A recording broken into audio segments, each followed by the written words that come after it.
Ar girdėjai istoriją apie laimingą jūrų žvaigždę? Vyriškis vaikščiodamas paplūdimiu mato berniuką, kuris ima nuo žemės ir kažką meta į vandenį, ima nuo žemės ir kažką meta.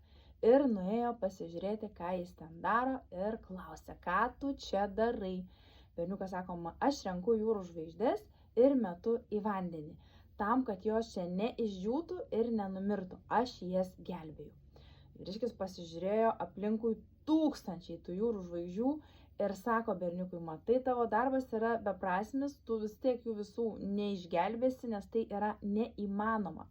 Berniukas vėl paėmė vieną jūrų žvaigždę, įmetė į vandenį ir sako, matai, įmanoma kažką pakeisti, šitai jūrų žvaigždžiai gyvenimas pasikeis.